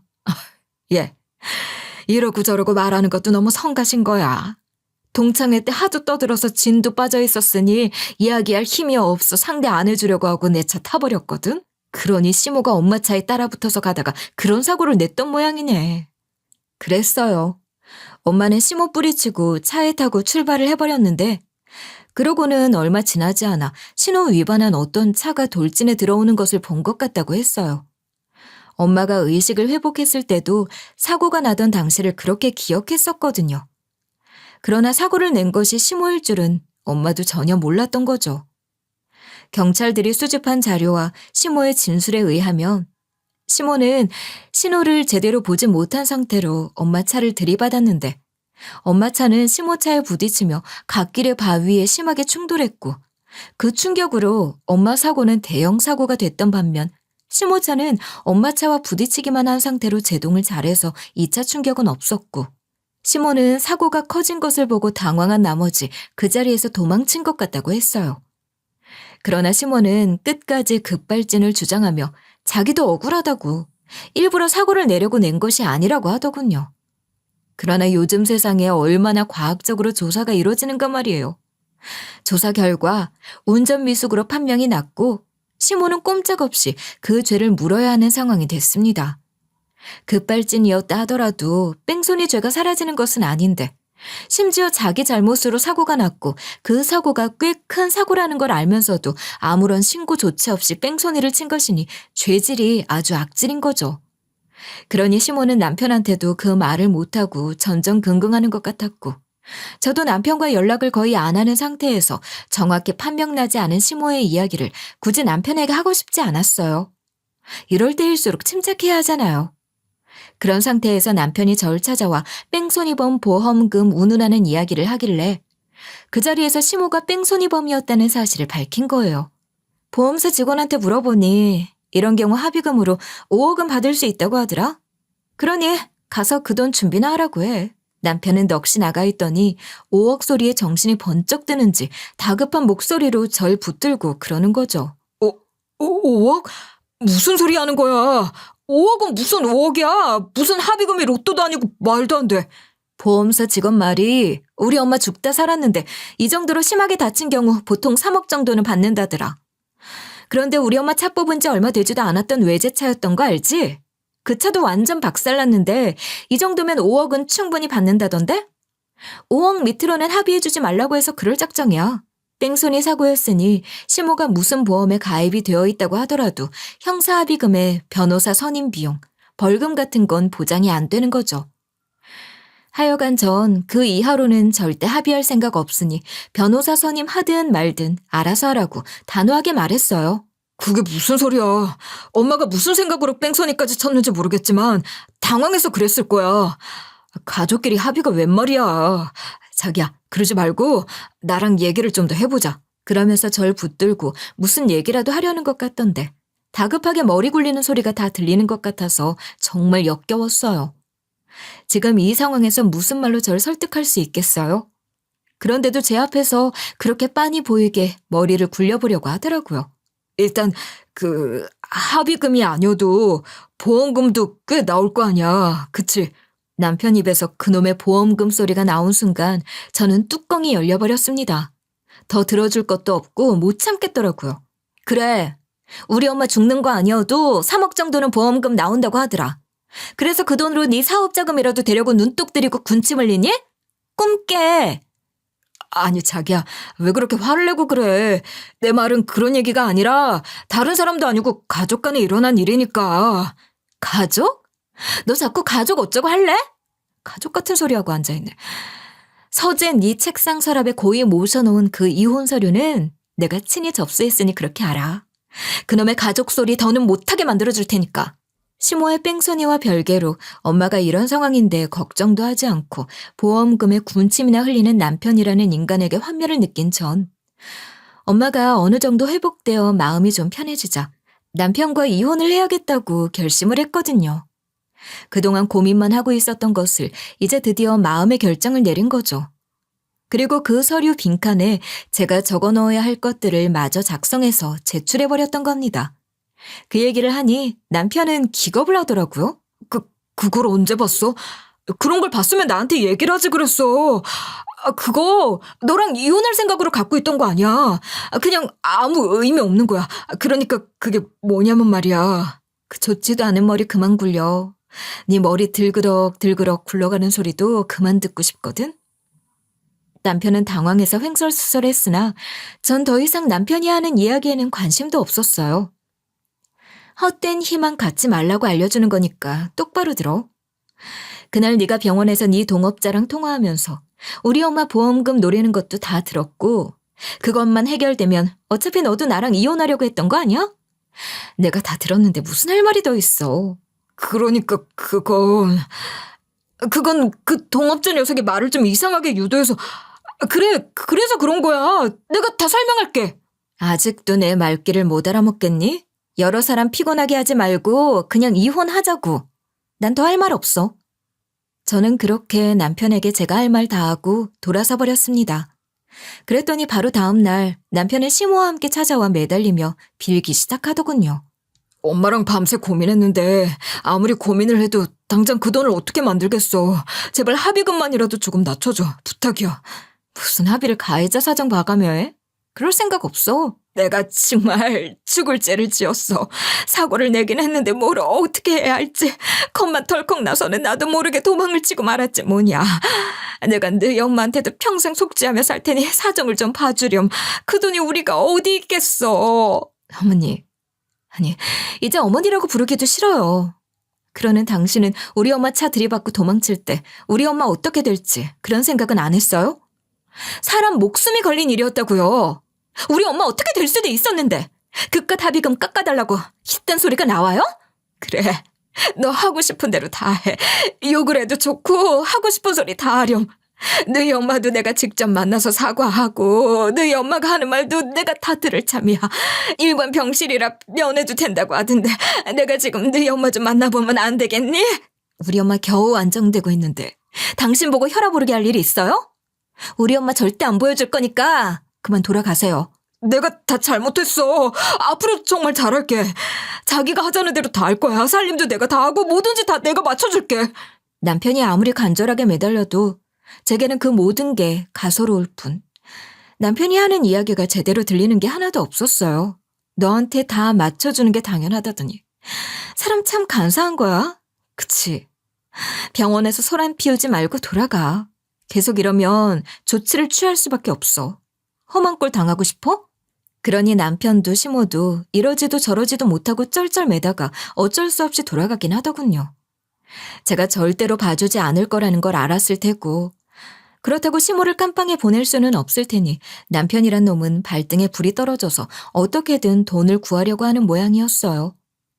아무리 노력을 하면 뭐 하겠어요. 그렇게 노래를 부르던 사업도 제대로 벌일 자금이 없다던 남편이 5억을 만드는 게 쉬운 일이 아닌 거죠. 그러더니 결국 저한테 다시 찾아와서 해결책이랍시고 그러더라고요. 그럼 일단 재산부터 합의하자. 우리 신혼집이 꽤 올랐잖아. 이혼 전제로 재산 분할 합의부터 하잔 말이야. 반반 분할하면 되겠지? 결혼할 당시 남편과 제가 갖고 있던 돈에 양가 도움도 받고 대출도 좀 끼고 그렇게 무리를 해서 신혼집을 마련했던 건데 저희가 샀을 때보다 집값이 꽤 오르기는 했어요. 그러니 그 신혼집 팔아서 반반 재산 분할 하자는 거죠. 뭐? 너 진짜 웃긴다. 이게 지금 뺑소니범 아들 주제에 감히 뭐? 재산 분할? 반반 분할?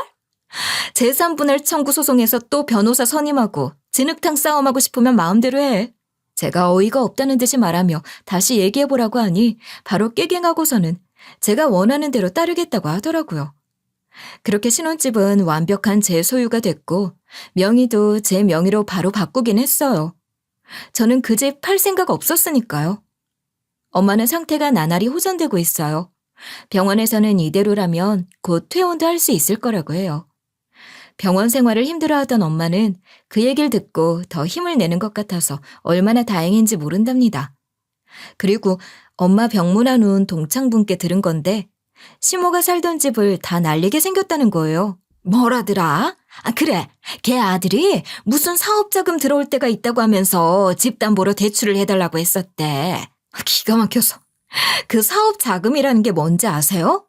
저희 엄마 보험금 나오면 그걸로 집 사업자금 쓰려고 작정을 하고 있더라고요. 뭐야? 그놈이 내 보험금에 대해서 뭘 알아서. 아니, 그보다 내 보험금을 왜 지가 넘봐? 그러니까 미친놈이라는 거지. 이런 말 좀 그렇지만 우리 엄마 이제 괜찮으니까 이런 말도 할 수 있는 건데 엄마 사망보험금 얼마 나오냐고 보험사 직원 붙들고 물었던 인간이에요. 그 인간이. 어머머. 애미는 알아주는 날라리에 아들놈은 순 도둑놈 아니야? 세상에 기가 막힌다. 왜 아니야? 내가 상견례 자리에서 걔 보는 순간 이 결혼 안 된다고 엎었어야 하는 건데 얼마나 후회가 되는지. 엄마, 그럴 거 없어요. 이제 다 해결됐는데 뭐. 그래, 얘. 그리고 걔도 벌 받고 있는 것 같으니 됐지 뭐. 좋은 것만 생각하면 되는 거야. 시모한테 집담보로 대출을 해달라고 했지만 이후로 사업자금 나올 구석이 없으니 그건 그대로 고스란히 빚이 되었고 이후로 사업자금으로 더 투자할 수 있는 돈이 없으니 사업이고 뭐고 진척도 없이 다 망하게 생겨 대출 이자도 못 넣는 상황에 처했다는 거죠. 그래서 결국 그 집 내놓고 월세라도 알아봐야 한다면서 그날 동창회에서 연락처라도 주고받고 그나마 호의적으로 대해준 동창들한테 사정하며 돈 빌리는 전화를 돌리고 있다고 하네요. 그러나 다들 그런 시모 흉이나 보지 그 돈 빌려줄 사람은 아무도 없을 거라고 말이에요. 정말이지 왜 그러고 사는지 모르겠어요. 어쨌거나 그런 사람들과 인연은 깨끗하게 정리됐으니 다행이라 생각할 겁니다. 이혼이라는 게 좋은 경험이라고 할 수는 없지만 그런 인간들을 대할 때는 할 말은 꼭 해야 한다는 것도 뼈저리게 느꼈고 또 실제로 그렇게 해보기도 하면서 저도 이렇게 할 말 할 수 있구나 하는 것도 알게 됐던 것 같아요. 앞으로는 누구를 대하든 지나치게 소심하게 다 참아주고 받아주고 그렇게 살지는 않을 거예요. 어느 정도 제 주장을 할 수 있는 사람으로 살고 싶답니다.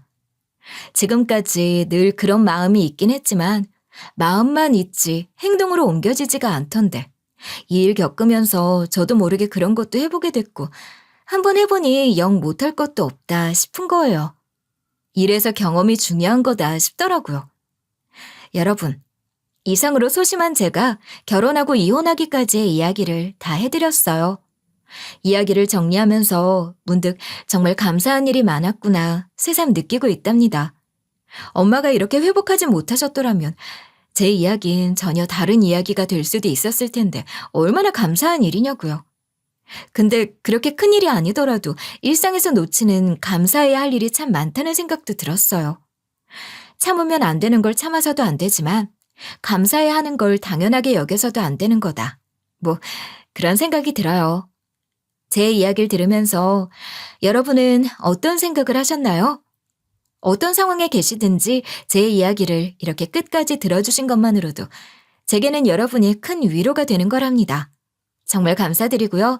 여러분들 하시는 모든 일에도 축복이 가득하길 바랄게요. 건강하세요.